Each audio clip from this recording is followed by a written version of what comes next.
What is up, everybody, and welcome back to TarHeelIllustrated.com. I'm Jacob Turner. Joining me from Kenan Stadium is our very own publisher, Andrew Jones. And AJ here to hop on a podcast I was hoping we'd never have to do, to say the absolute very least.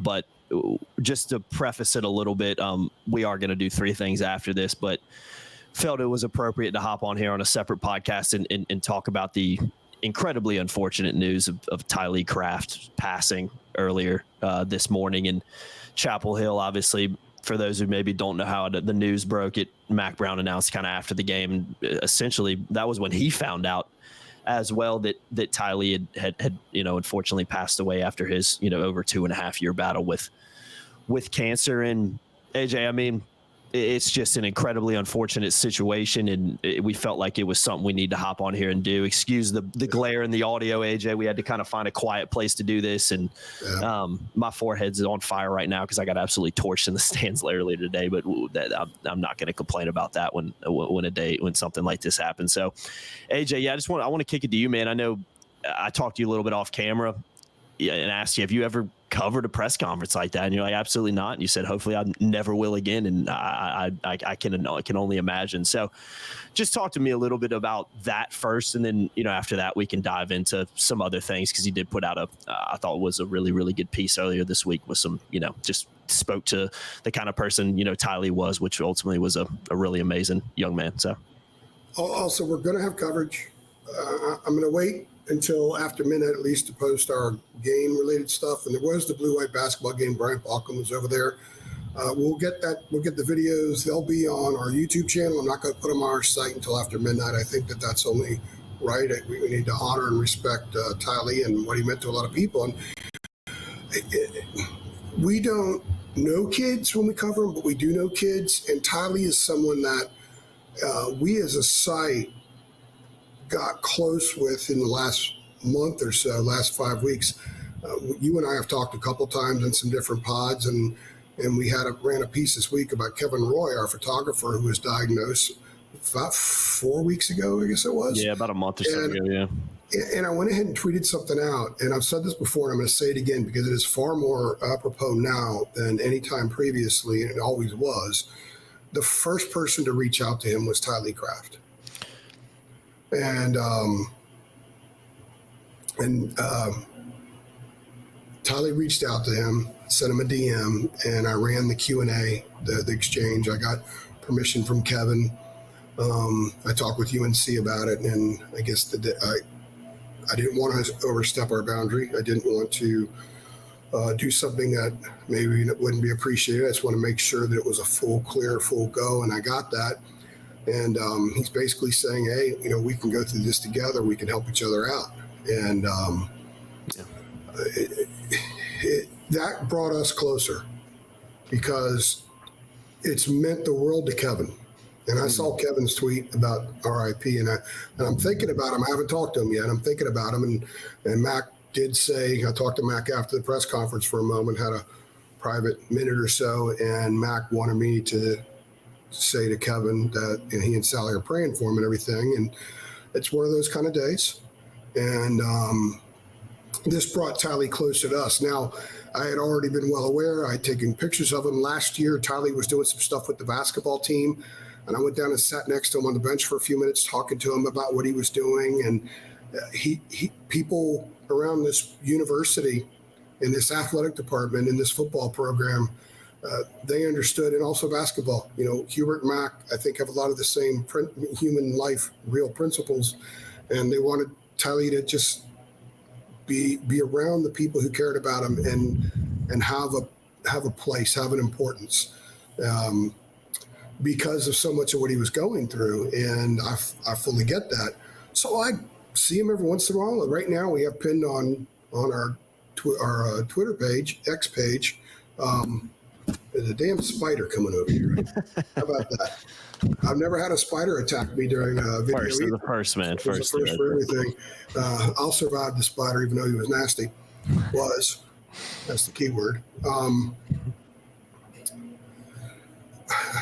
I took a picture of him at practice 2 years ago, and we had found out that spring. It was March 14th, 2022 when he was diagnosed.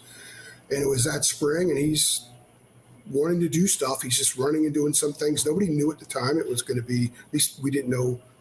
Maybe the family knew, maybe Mac knew, didn't know how bad it was. And it was just, I say, Tylee, can I get a picture? And I post that up there. And I love that picture because to me, early on, he tackled this, and I use the football metaphor intentionally. He tackled this the way you would only want someone to do so. If it's a family member or a friend, some people coil up and get depressed and they allow it to defeat them. Tylee wasn't going to do that, and he's out there. He was out there this past spring, Jacob, and he's running, and he wants to be a part of things. And people can say what they want about this program, and this is not a podcast about the program and about losses and fourth quarter collapses and everything else. But real life is Tylee Craft. Real life is the last 2 years, 2.5 years, and what these kids have seen him go through. When they leave college, they're going to meet the world, which is real life. It's not giving up a 68-yard run in the fourth quarter. That sucks. That's bad for everybody in the program and the fans and everything else. But that, while it really happened, it's not the kind of real life that Tylee showed these kids and showed the coaches. Max says he learned from them. Yeah. So that photograph that we have pinned right now, to me, exemplifies every time I saw him. I would see him. I didn't always take a picture. I didn't want him to think that I'm like he's stood out in any way. It's ask him how he's doing. And that picture to me was sort of it. It was the picture that I held on to and said, that's the Tylee that everybody talks about. So we had no idea today. Mac had no idea. At the end of the first quarter, by the way, this was cancer awareness game. That was scheduled a long time ago. It just so happened to coincide with everything else. Mac, the family was honored at the end of the first quarter. Mac went out there, and Tylee's mother, September, would not let him go. Mm-hmm. Yeah, it's. I retweeted that video because I think Josh Graham had tweeted out because the CW Network put it out or something, and it's. They haven't kind of zoomed in on that moment, man. And it's a tough watch to say the absolute very least, man. It's just it's heartbreaking. Heartbreaking. At least 4 minutes. I got my binoculars and I looked down there, and you could see her moving up and down. It's what the gyrations a body will make when you're crying.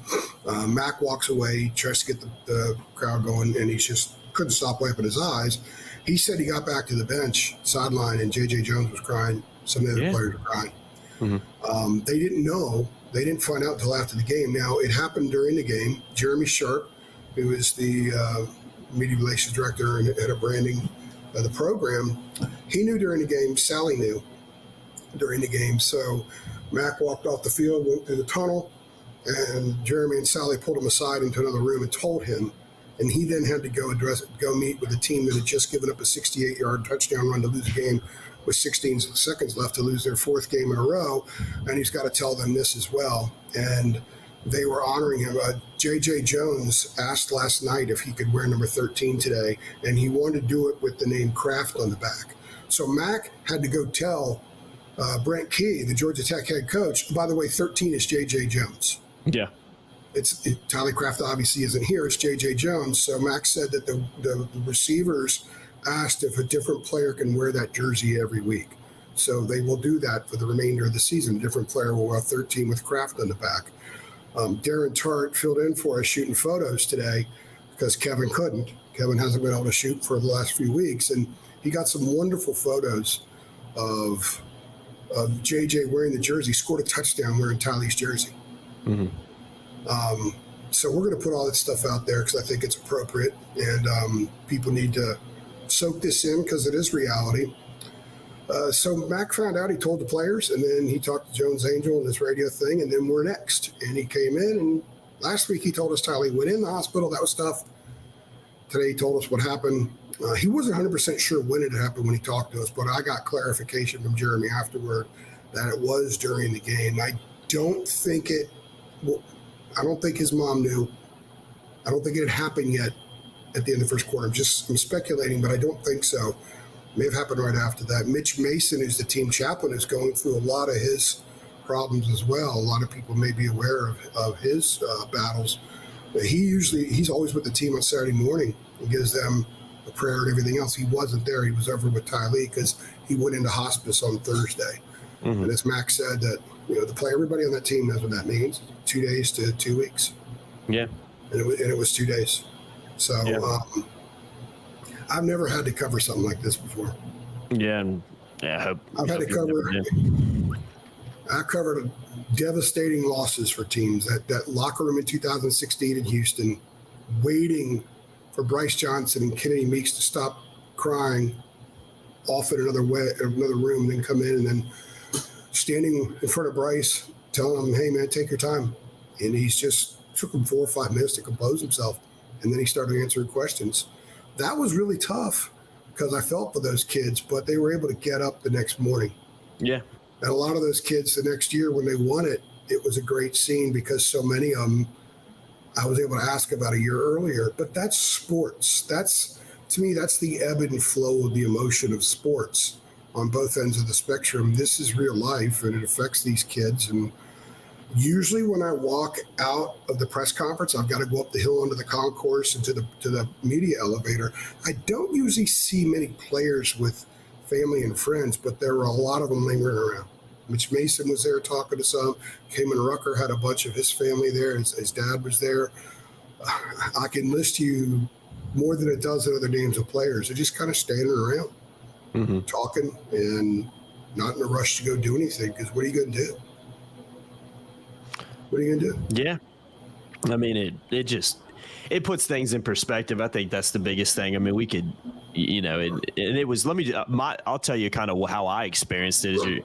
I'm sitting in the stands and, you witness the 68-yard run, and all of a sudden, Carolina loses the game. And a lot of fans kind of in shock of like, how the heck did that just happen? Everybody thinks the kind of game's going to overtime. And then, we make the walk back to the car, which is in the Bulls lot. And as soon as I get in the car, I hear the very tail end of Mac's interview with Jones Angell, where he essentially says it. And the exact same time I'm on Twitter, and I happen to see the tweet from Carolina football. And that's when I saw it. And I can honestly say is, I've been going to Carolina games for a long time. I've been going to Carolina games for 15 plus years. I've been in the media, working at Tar Heel Illustrated for close to, 6 years. I've never in my life experienced anything like that. And it's funny because me and my dad were at the game. We ended up riding together back, but we're usually analyzing the game and talking about it and, all these things, listen to the radio show and all that stuff afterwards. And we were almost lost for words. And it wasn't because of it was funny because we were lost for words almost walking back because of how Carolina lost the game. It was kind of hard to dissect that. But then that happens. And I know for me personally, it was like, man, I don't even, all the things about the game and analyzing that and trying to figure out what went wrong kind of go out the window. Cause you're like, man, you got fans that are upset about losing and mad about losing and all this stuff. And then you hear that and it just puts everything in perspective, and the game and what happened in that. And it's like, who cares? Because Tylee Craft, a guy that's been battling for 2.5 years, dealt with so much, didn't deserve any of it. Just like everybody else who's diagnosed with cancer, nobody deserves to have that incredibly awful disease.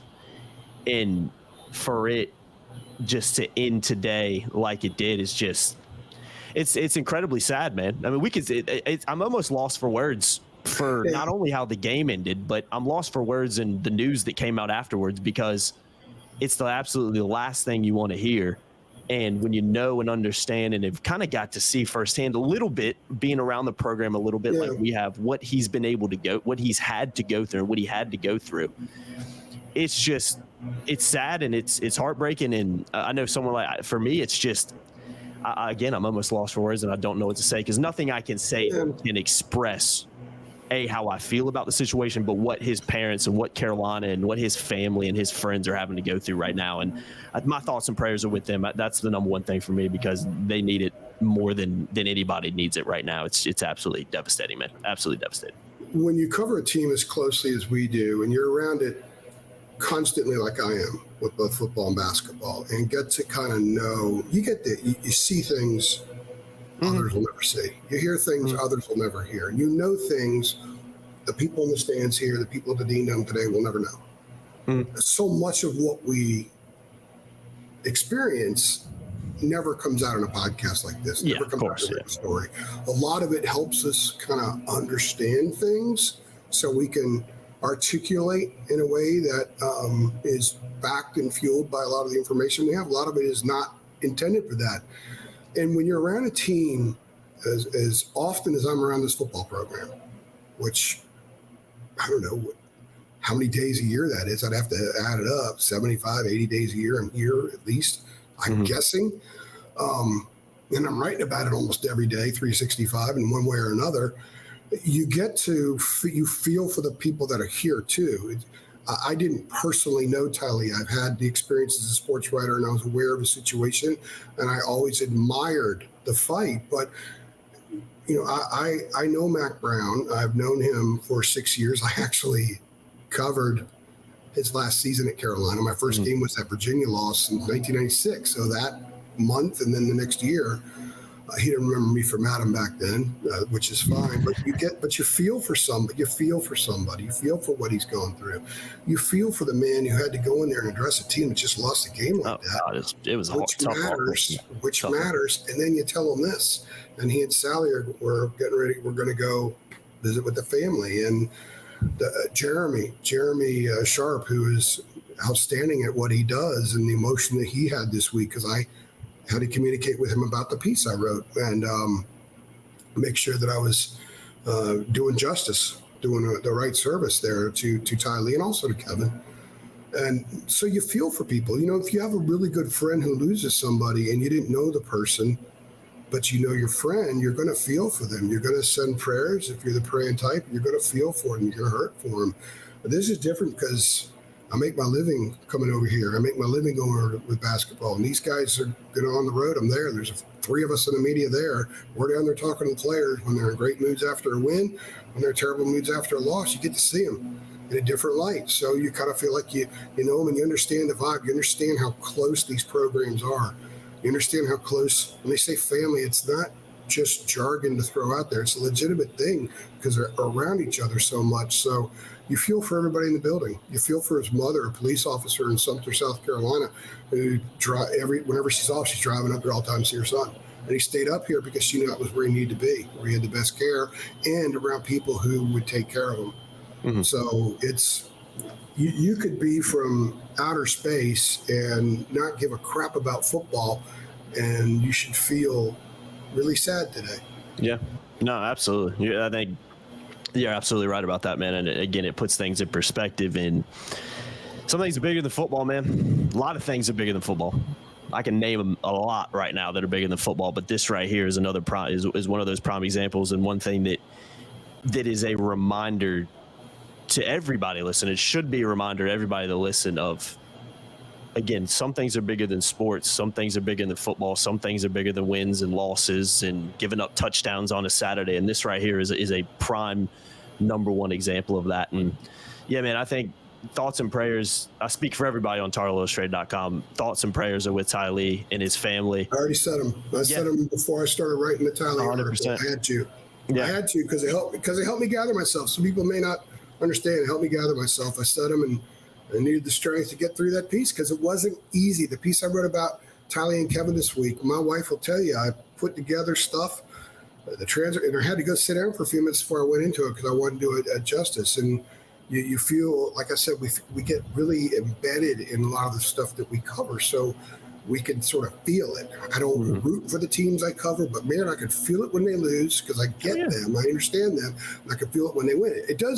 When they lose, it doesn't dampen my mood. When they win, it doesn't enhance my mood. But something like this is different because it's just sad. So we should probably close this out. We've said what we can, and there is a GoFundMe that is in the article. Yes. I'm going to repost the article about Kevin and Tylee. There's GoFundMe link in there, and it costs a lot of money, and his mother needs help paying for bills that even though he's gone, the bills are not. She's going to have to pay him. I know it's heartbreaking, man. So I'm gonna put a link to that GoFundMe below, and also I'm gonna put a link to AJ's article as well about it too, because I think it's still a very, very worthy read, and it's something people should definitely take a few minutes to read because it'll speak. It's not to plug our website or get more. No. To do with that. It's just it illustrates the type of person Tylee Craft was, because I can't think of a lot of people that would reach out to, again, someone like Kevin, 2-3 times his age, and when he's going through a battle like that, and reach out to him and wish him nothing but the best and say he's here to support him. So I think that speaks to the type of person Tylee was, and I think that's what, again, he's gone, but I think I speak for everybody when I say he'll never be forgotten. So I've been Jacob Turner. He's been Andrew Jones. Another edition of a podcast I hate we had to do, and I was hoping we never would have to do, but it felt right to hop on here and talk about it for a few minutes. So I've been Jacob Turner. He's been Andrew Jones. We appreciate you guys watching as always, and we'll see you guys next time. Thanks.